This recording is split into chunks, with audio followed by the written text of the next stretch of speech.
Muy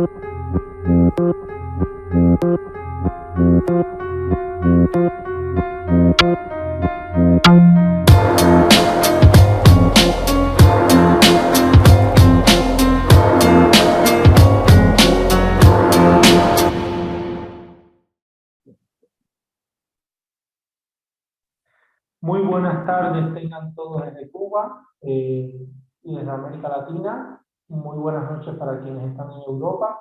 Bienvenidos a este programa de académica que transmite de modo conjunto el Instituto de Activismo Hannah Arendt y Gobierno y Análisis Político Capaz. En la tarde de hoy vamos a estar abordando como parte del taller de transiciones, políticas y revoluciones, los ciclos de revoluciones democráticas.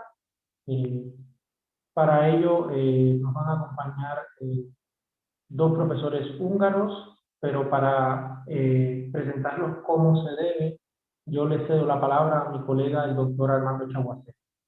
Armando, buenas tardes para ti. Buenas tardes, John. Buenas tardes a todos y a todos. Hello, everyone. Well, I'm going to speak in English because I'm going to give some words, to share some words and ideas and feelings about this author, these professors, and the work that they have been made. I know, I think that 2 years ago to Bálint Magyar and Bálint Madlovics, because they are working in several books about the post-communist regime. But let me talk before about the person after the books, after the work. Both of them, in this case, Bálint Magyar, have been very, very important political activists in the opposition, Hungary opposition to the communist regime. After the transition, was one of the most important people of the new government administration, especially in education area. That is an area that we are interested in this space in Instituto Hannah Arendt, and it's a very, very good mixture between political activists, public intellectual, academic, scholar, global scholar, and politics with administration and government experience. Bálint Magyar is almost a Renaissance man in this topic. Well, in the case, it's one of the fathers of the Hungarian transition, and Bálint Madlovics is one of the sons of the Hungarian transition. He's a young but very innovative scholar, and they have been worked together in a concept before, first a concept, before the war, a concept about the post-communist regime. That is the nature, is the issues of today's conference. The post-communist regime that they have been analyzed, conceptualized, and described is especially kind of authoritarian regime that hasn't been described by, for example, Juan Lins, or for example, Guillermo O'Donnell, or Adam Przeworski, because it's not only a political reality, but also a social, economical, and cultural reality. It's a mixture of political development reality in which the political range, the economic and right spaces, and the socio-cultural reality have involved, not in teleological sense, like, for example, the liberalization and democratization theory suppose that should be, but they have explained especially how in post-communist country exist different paths of evolution, and some of them go to soft variants of democratic of hybrid regime, but also in a hard dictatorship with market element. Well, for this topic to explain us, to discuss with us about these issues, well, the floor is yours in the next minutes, and it's very important for us, and I'm very happy to share with you this space. Okay, thank you very much. It's a great pleasure to be here, and I will try to share our slides. Just a second. I'd like to go to. Can you see them? Can you see the slides? Okay, great. So Well, first of all, welcome everyone, and thank you again for the invitation. Let me begin with a fun fact, namely that today is the 15th of March, which is a national holiday here in Hungary, and it actually commemorates a revolution. It commemorates the revolution and the fight for independence of Hungary from 1848. So I would say there isn't a better day than today to discuss revolutions. So I would like to just start with this, but of course, the revolutions that we are going to discuss today, they are closer to us historically, and they do not regard only Hungary, but the whole post-communist region. Now, if we want to say something general about the revolutions that happened in these countries, we can generally call them democratizing revolutions. So if you think about these countries, and especially the former Soviet Empire, so the former member states of the Soviet Union and the former satellite states in Central and Eastern Europe. So if you think about them, and if you think about the revolutions that they had a general direction or tendency of changing from a single pyramid setting to a multi-pyramid setting. So they always aimed at changing from a monocentric political economic system, like a dictatorship or autocracy, to a pluralist system with multiple power centers, namely democracy. So that was the general direction of these revolutions. Now, when we categorize these revolutions and start to analyze them, the first distinction we have to make is a historical one. So we have to distinguish two main types or two main categories of revolutions here, which are also distinguished by history. First, the regime changes of 1989-1991, which when these countries gained independence in the wake of the collapse of the Soviet Empire. And then the second one is the color revolutions, which happened after the turn of the millennium in several post-communist countries, starting with Georgia in 2003 with the so-called Rose Revolution. And this presentation is going to be structured in the following way.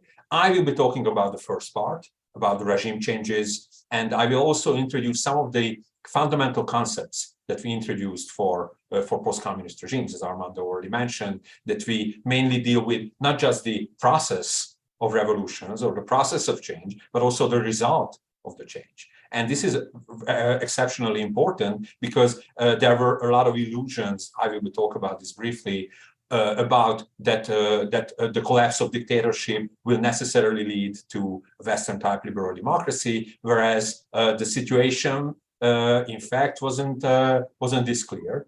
And to understand the situation and the different types of situations, we need refined conceptual tools, and I will be talking about this. And after that, I will give the floor to my colleague Bálint Magyar, who will talk about color revolutions, more specifically about the case of Ukraine and the cyclical character of that regime.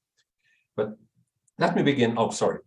I would like to state this here for just a moment, because if we speak about post-communist regimes, their story starts from the same square one, namely that these countries were all communist dictatorships before the regime change. Of course, there were differences between them. Communism in Hungary was different from communism in the Soviet Union. Communism in Romania was different from communism in, Yugoslavia, and so on and so forth. Of course, there were differences, but there were two main features that all of these countries had. One is one-party system in the political sphere, and the other one is monopoly of state ownership and central planning in the economic sphere. So these political and economic features, they unify these countries in a sense, and this also meant that this was the starting state of affairs that had to be changed. This was the square one from these first democratizing revolutions had to start, and where they went or how these processes of change happened. Well, we distinguish four types of change from communist dictatorship: dictatorship collapse, dictatorship retreat, dictatorship transformation, and dictatorship reform. And these four types are distinguished mainly by two features. First one is the continuity of the ruling elite, so how much the ruling elite could save itself or how much it was replaced. And the second feature is whether the change was negotiated or non-negotiated. In the first case, in the first type, which is dictatorship collapse, there is practically no continuity of the ruling elite. So this is the scenario which is closest to the general notion of revolution, which is sometimes even violent, when there is a bottom-up movement of the people who challenge and revolt against the rulers and manage to replace them and manage to replace the regime. As we could see, for instance, in the case of Romania, where there was very little or partial continuity of the ruling elite because there was a revolution with violent elements. In contrast, many of the Central European countries experienced not dictatorship collapse, but dictatorship retreat. Dictatorship retreat means that the change was actually negotiated. So it was the case when the ruling party or the ruling elite, the communist ruling elite, realized that their days are coming to an end, and therefore they were willing to, in a way, cooperate in the change and in the negotiations with the opposition and in the transition from dictatorship to another type of system. So practically, what happened is that the rulers weren't just replaced and completely wiped out by a bottom-up movement, but rather there was a negotiation between the parties, which also resulted in partial, not in a large part, and there are different studies about this, how much of the so-called nomenclatura, which was the communist ruling elite, so how much of that could survive after the regime change. In Hungary, this was around 30% or even less. In Poland, it was somewhat higher. But still, there was some kind of partial continuity of the ruling elite while the system changed in this negotiated way. In the third case, dictatorship transformation, we mainly saw that in Central Asia. And in fact, this might not even be called democratizing revolution. But it was the case when instead of a bottom-up or a horizontal process, there was a top-down process where the previous leaders of communism or Communist Party became the new leaders of the newly independent countries. So in places like Turkmenistan or Uzbekistan, the case was that the former chief general secretary of the Communist Party became the president, and the Communist Party for a very little time it was also safe, but after actually a few years, it was a general tendency to get rid of the Communist Party, but still keep the continuity of the ruling elite. So it is once again a non-negotiated transition, but it also means that practically the dictatorship transforms itself into another type of autocratic regime. And the final one is not even a regime change, but a kind of model change, which is the Chinese case, which Armando already mentioned, which is dictatorship reform. And dictatorship reform also means that so it practically means that there are no democratizing movements, or if there are, they are repressed politically, but still the regime moves away from communist dictatorship. It's not on this political sphere. On the political sphere, it keeps the one-party system, but on the sphere of market action and the economic sphere, there are considerable changes which lead to a different kind of system. So practically, if we look at these four types of change from communist dictatorship, we can say that the first two are the real representatives of democratizing revolutions. So those are the two scenarios which could be seen in post-communist countries, which actually resulted in democratic systems. The third one resulted in autocratic systems, and the final one, the Chinese one, in another type of dictatorship from communist dictatorship. So this suggests a mixed picture. However, we must also see that the majority of post-communist countries belong to the first two categories. So with the exception of China and with the exception of Central Asia, most of the post-Soviet countries and the Central Eastern European countries, they experienced either dictatorship collapse or dictatorship retreat. And therefore, some kind of democratic system came into being. And of course, that led to a great deal of expectations, especially from Western observers, on what kind of regimes will actually coming to being here. And there were two main illusions regarding the result of the revolution. So after now they happened, what will happen now? Well, first there was the illusion of linear progress toward liberal democracy, and then the illusion that any kind of regime can be built on any kind of ruins of communist dictatorship. So the general assumption was that now here are a bunch of countries. They are now independent. They are free from the communist regime, from dictatorship. And of course, they are not perfect democracies at the moment, but they are going to be. Now, finally, they are on the right track. Now, they practically have no other chance but to become democracies. Before the regime change, there were two power centers in the world. There was communist dictatorship with the Soviet Union. There was liberal democracy with the USA. Now, one of the poles had collapsed. Well, all the countries must go to the other pole. That was the general argument, and therefore history has come to an end. That was the general idea of the 1990s when these countries became independent and they started, or after they experienced these democratizing revolutions. Now, of course, this turned out to be an illusion, and the illusory nature of this position, it was realized around the turn of the millennium. Around the turn of the millennium, political scientists started to ponder whether these systems were what they were seeing. They were really just transitional systems, and all the problems that they see in the post-communist countries, they are just childhood diseases that they will come, they will eventually surmount, or these are actually terminal stations, so that their problems will not be solved, but it is how they actually work.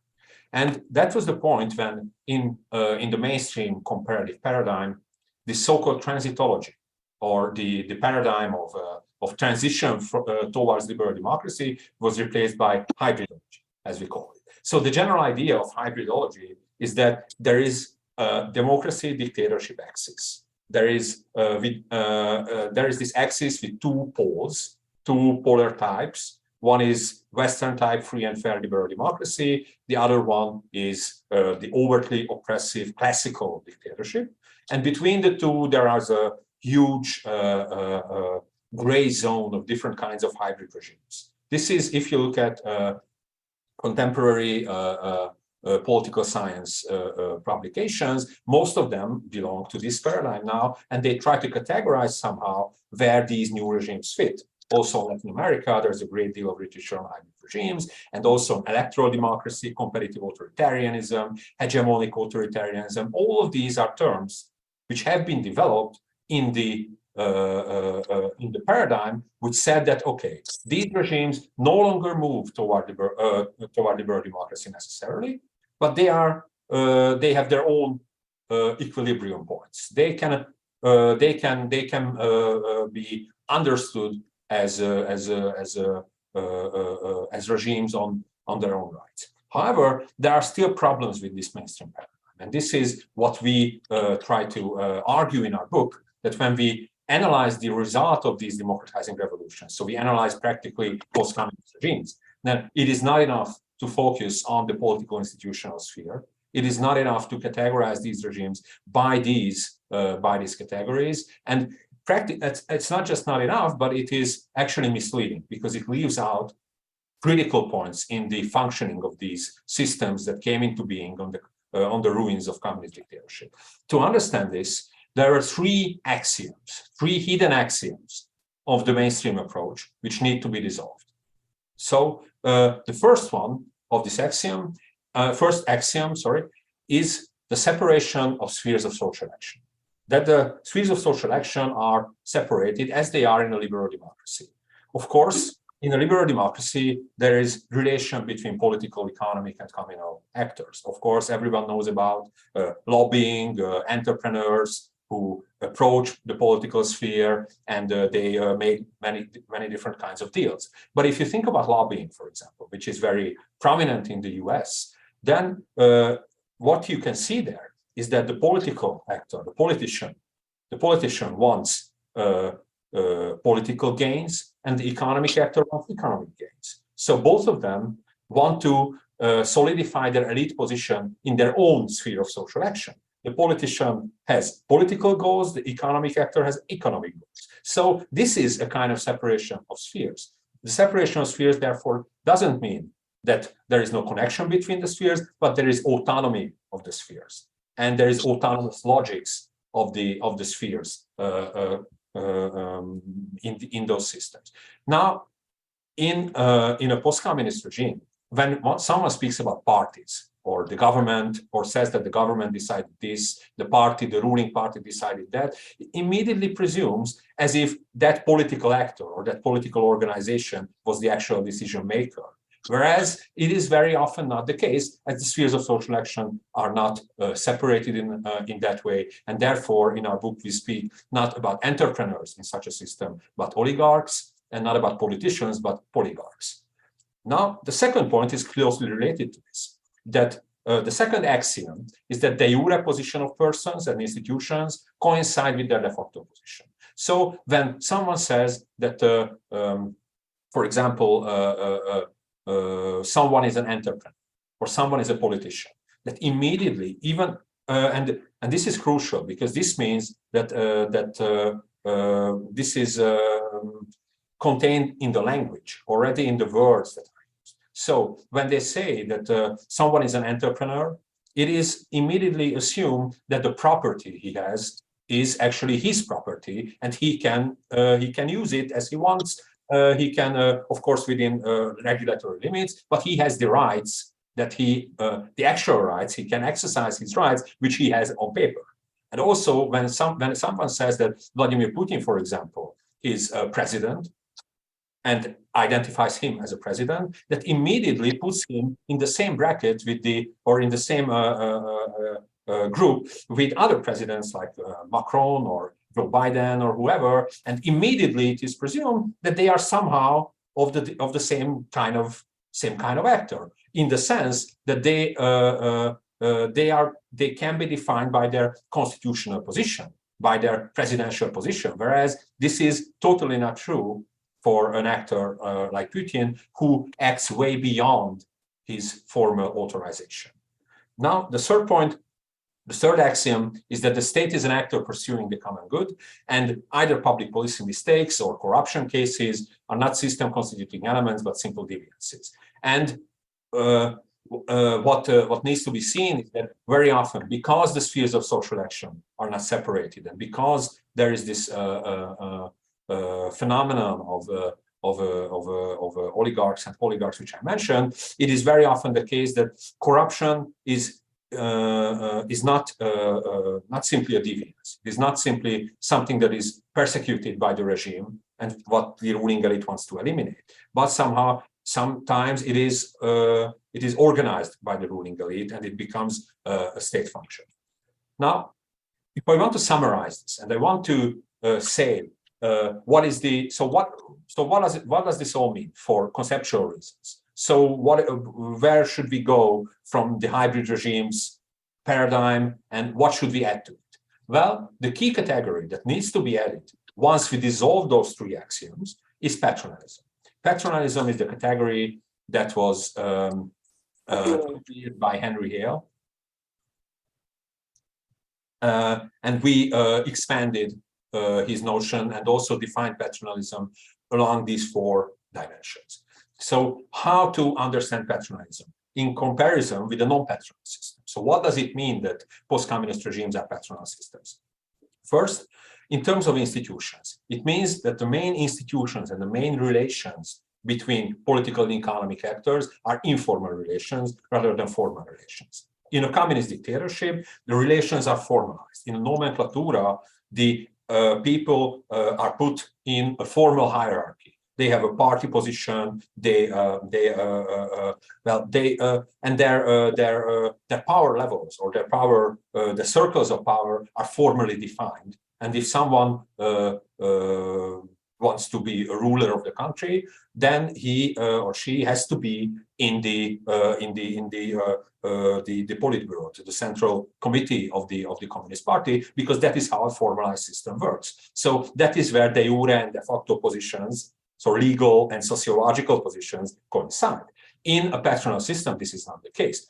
in a regime like Russia or in Hungary or in many other systems, decisions are actually not made within party, within the decision-making bodies of the party, but they are made, excuse me, they are made in informal circles. They are made by people, some of whom have formal positions like the prime minister, president, whatever, but some of whom don't have any formal positions, like oligarchs and many different kinds of informal actors, who, however, have real decision-making power. And they make decisions together in this informal circle, and they only use the party, and they use the parliament, and use all the formal institutions to channel their informal agendas into formal, into the realm of formal politics, practically. So this is the first point, informality, as opposed to formality.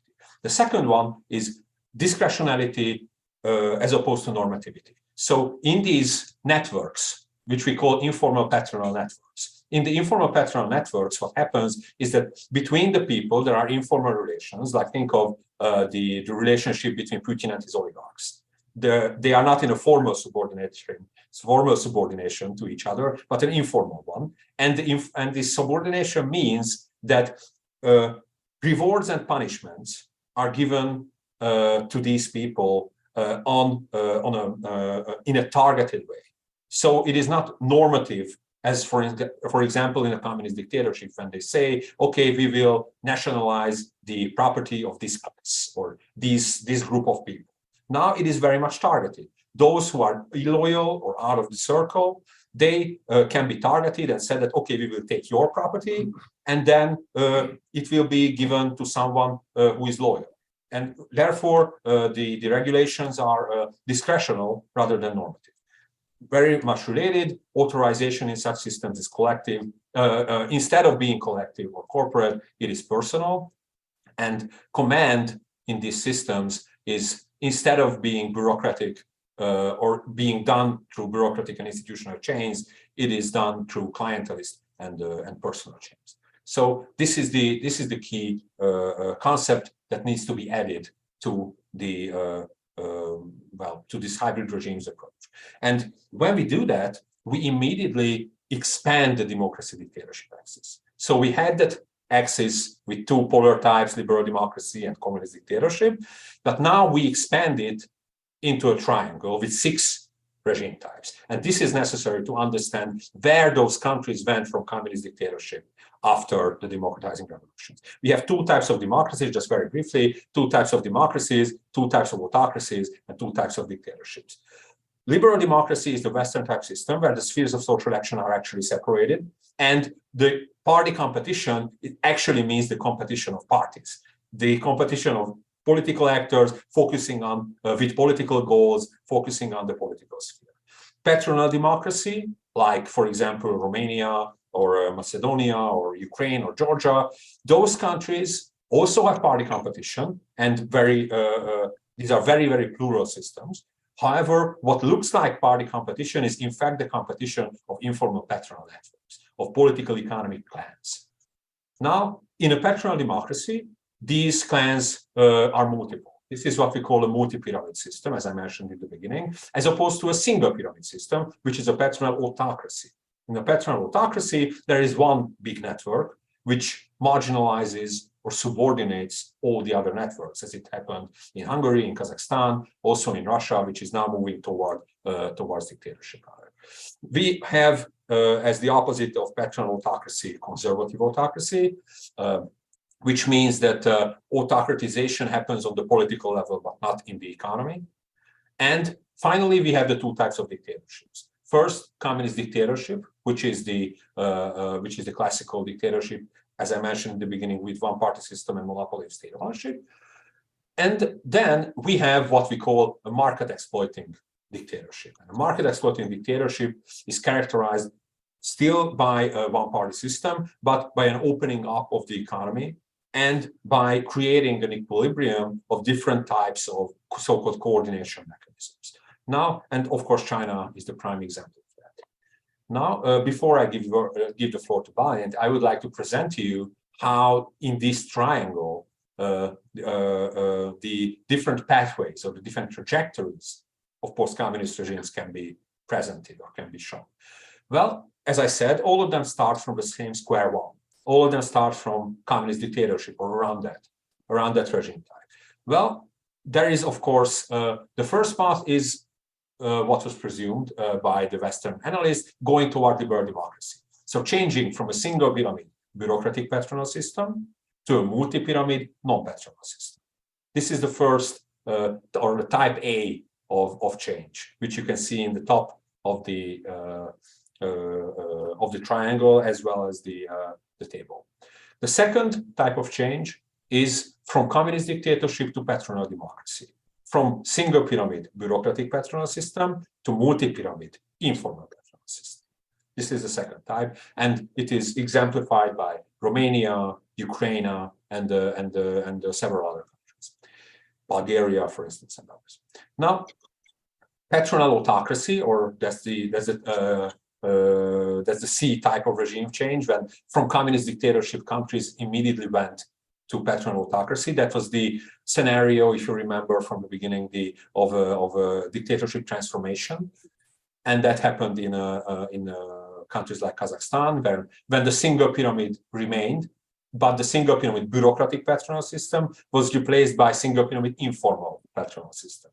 So that was the key of the change there. And of course, there is the Chinese path changing from communist dictatorship to market exploitation. These were the primary trajectories which already showed that after communism collapses, after the revolution happens, after dictatorship is no more, it is absolutely not sure that the country will become a democracy, and even if it does, that it will become a liberal democracy. So many of these countries in the post-communist region show that we need to take into account the feature of patronalism, and we need to take into account that there are many different pathways that countries could take after communist dictatorship.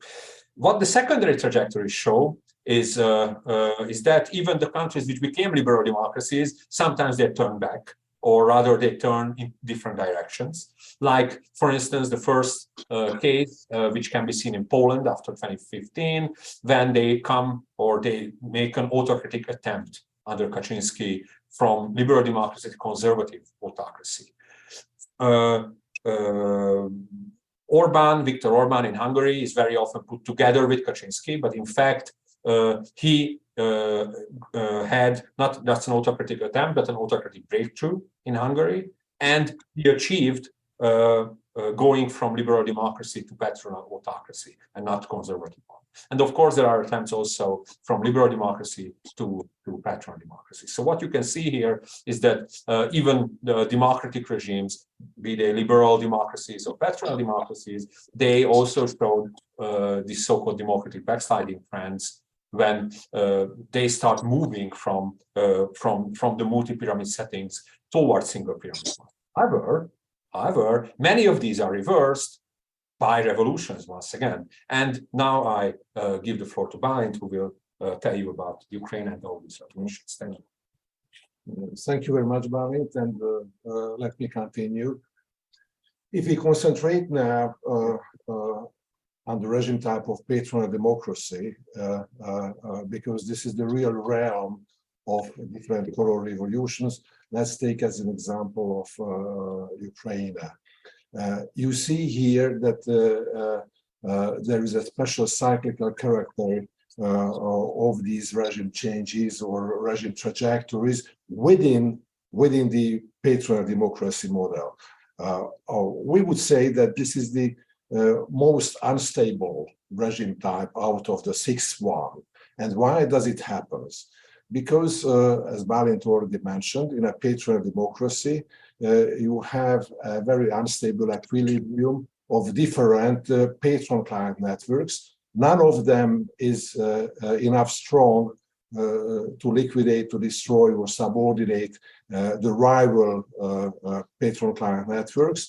And such a way, they are living together in a regime, but while any of these patron-client networks in the form of a political party, in the cover of a political party, get into executive power, they have a drive for expanding their power and try to move towards patron autocracies. And when they try to move towards patron autocracies, of course, there are some institutional constraints which can hamper to reach the patron autocracies status. These are the so-called, as Bálint mentioned already, the autocratic attempts. There are two major institutional constraints which can help to keep these regimes in the status of patron democracies. One is the proportionate election system, and the other is the divided executive power. The proportionate election system is one of the major guarantee that none of the patron-client networks or political parties can get into a monopolistic position. Monopolistic position, I would say that as a single political force, they would be able, on one hand, to change the constitution without any consensus with rival political forces, and on the other hand, to appoint the heads of those institutions which should serve as the institutions of checks and balances in a democracy. But at the same time, they try to do that. On the other hand, the divided executive power with a normally directly elected president on one hand, and the government subordinated to the parliament, creates a situation when they can control each other in such a way that both the president, both the government has some executive power with which they can balance. In most of the patron autocracies, they are presidential systems where the directly elected president practically, without the dividing executive power, exercises the full arsenal of the executive power. On the other hand, in a liberal democracy, of course, the parliament and the elected government has a stronger position. Now, if we we can see that in a patronal democracy, you can face practically a returning attempt for an autocratic attempt, but it's a question that it cannot reach the autocratic breakthrough position. In Hungary, during the first Fidesz government between 1998 and 2002, they had an autocratic attempt, but at that time they did not have constitutional majority, a supermajority in the parliament. Therefore, it was just an attempt, and in 2002, socialist liberal government could replace them for 2 terms. But in 2010, with a political collapse of the until ruling parties, they seized 2/3 majority in the parliament. This was the autocratic breakthrough, just acquiring the monopoly of political power. And then it was followed from 2010, the so-called autocratic consolidation, when they expanded their patronal power and patron-client networks into the field of economy, media, and civil society as well. So now, with this autocratic breakthrough, the Orbán government in Hungary reached that practically the chances for an electoral restitution, they are minimalized, even within the EU. It was not the case in Ukraine, where we could see during President Kuchma and later President Yanukovych autocratic attempt, but this autocratic attempt was stopped by the civic unrest and demonstrations on one hand, and on the other hand, this civic unrest was supported by rival patron-client networks, and such a way through the Orange Revolution and later by the Maidan Revolution, they could overthrow the autocratic rule and autocratic attempt of Kuchma and Yanukovych. So if we want to make a difference between these three phases of autocratization or of autocratic changes, we can see that the autocratic attempt cannot win in the sphere of the first defensive mechanism in the political sphere, so they cannot abolish the separation of branches of power. And of course, the second defensive mechanism, the autonomy of economy, civil societies also can be untouched, really deeply untouched by them, while at the autocratic breakthrough, the first defensive mechanism, the political sphere is occupied by the autocratization, and through the autocratic consolidation, as I told, the second defensive mechanism is destroyed also by the autocratic rule. Now, what happens, which creates this regime cycle in the case of Ukraine, with a larger amplitude, but in a smaller one in other countries which belong to the regime type of patronal democracy, like Romania or Bulgaria or Slovakia as well.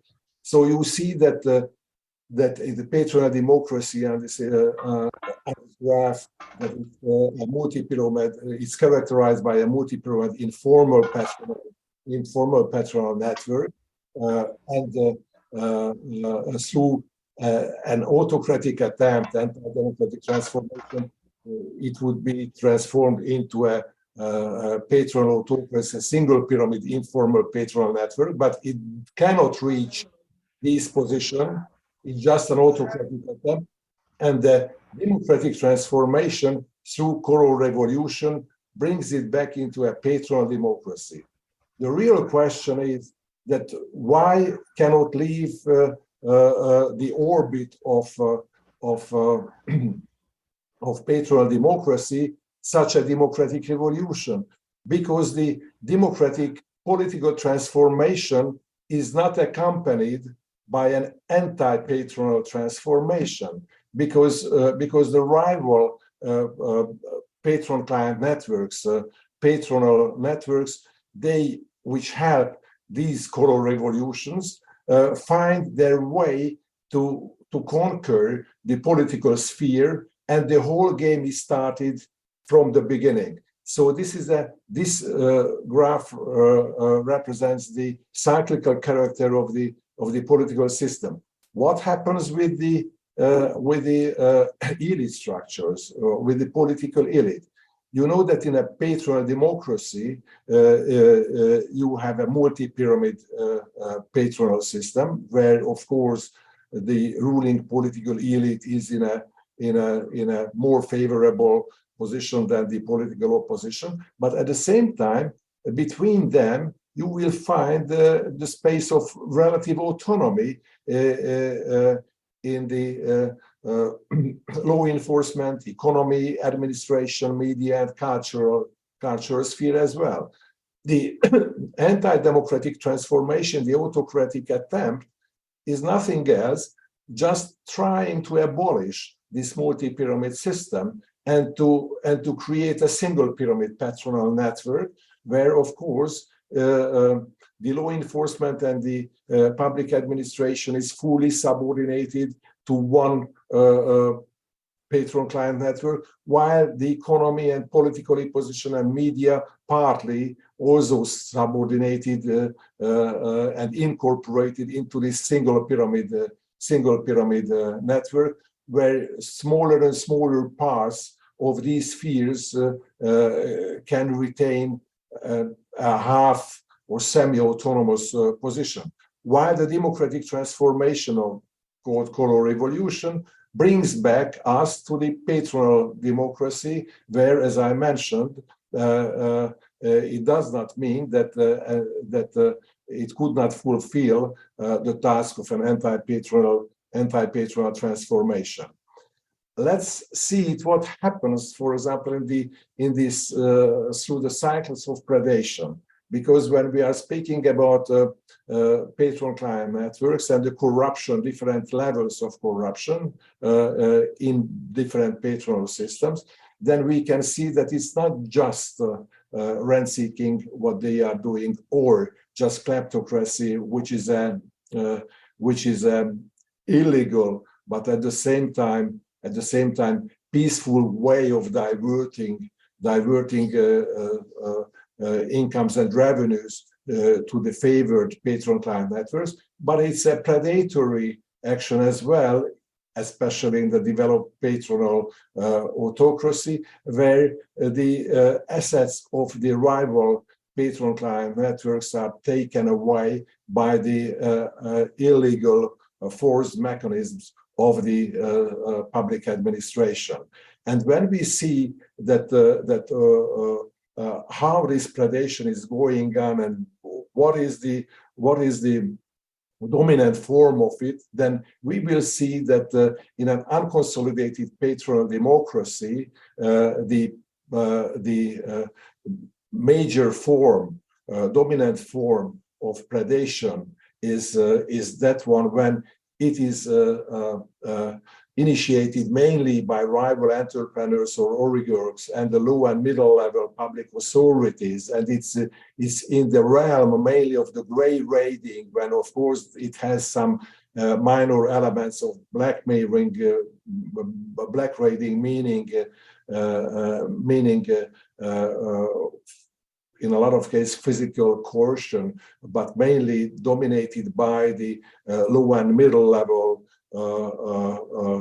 authorities, which are playing a major role in this predational process. But when the system is going towards a patronal autocracy, then this sphere of so-called, in quotation mark, corruption is centralized and monopolized, and it's not anymore the state captured by oligarchs of different multi-pyramid patronal and multi-pyramid power networks, but it's nothing else than a single pyramid power network which, in a monopolized way, captures the oligarchs themselves and captures the different spheres of economy, enterprises of economy as well.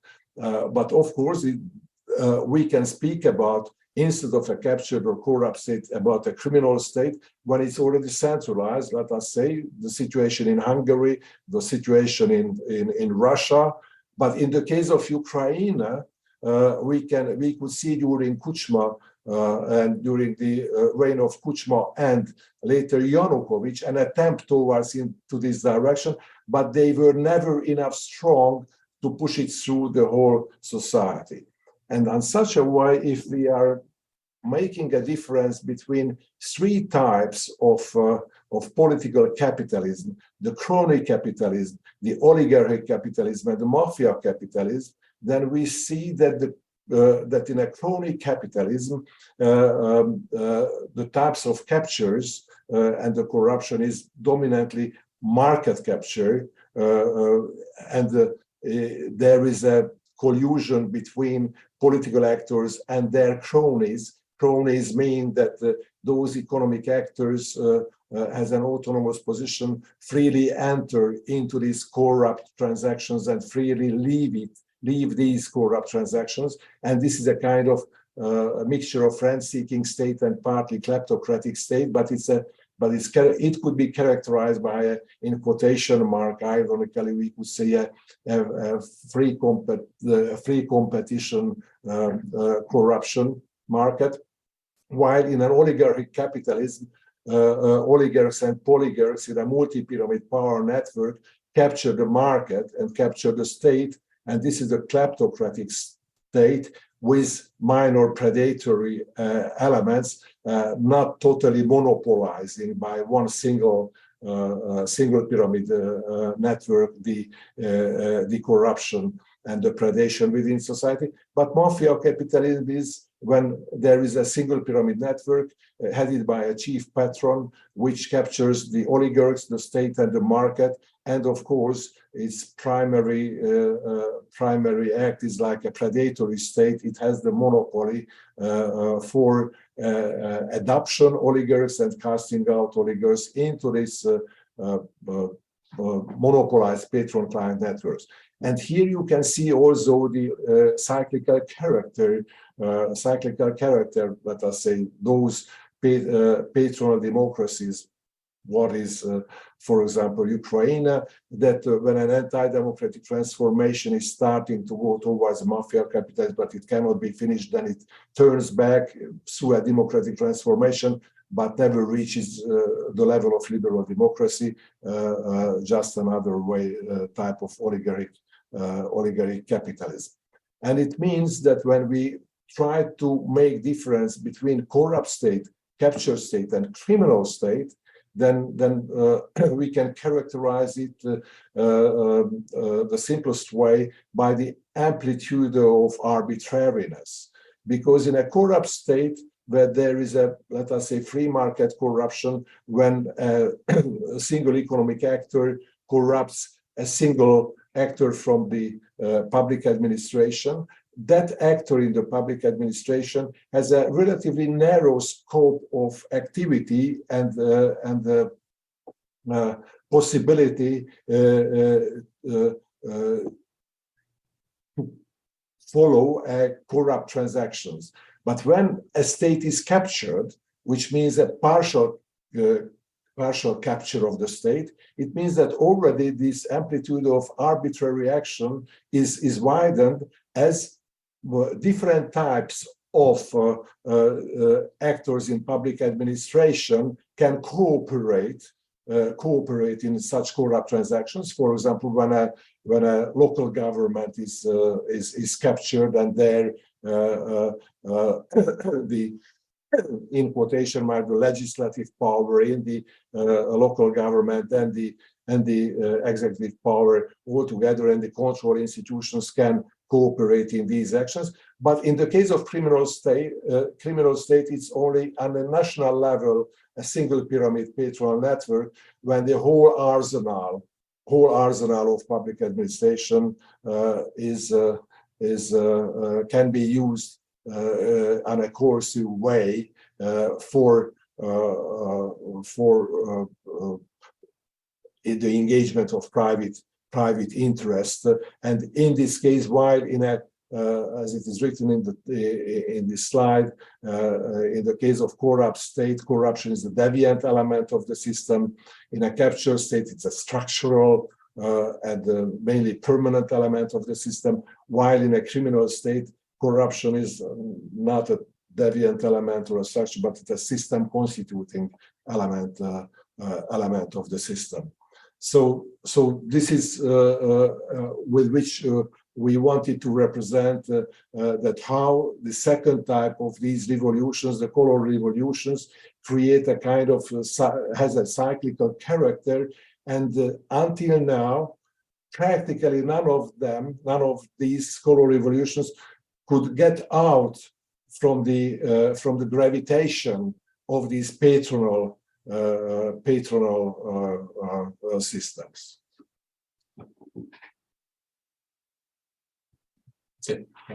Thank you. That's. Well, thank you. Gracias. Leonardo, ¿vas a moderar o cómo hacemos Sí, acá o decido yo? voy primero a cerrar el programa. Agradecerles a quienes están, nos han seguido desde las redes sociales, invitarnos a que sigan este curso que todavía continúa, y agradecer públicamente a los profesores Magyar y Madlovics. Y bueno, muchísimas gracias a todos.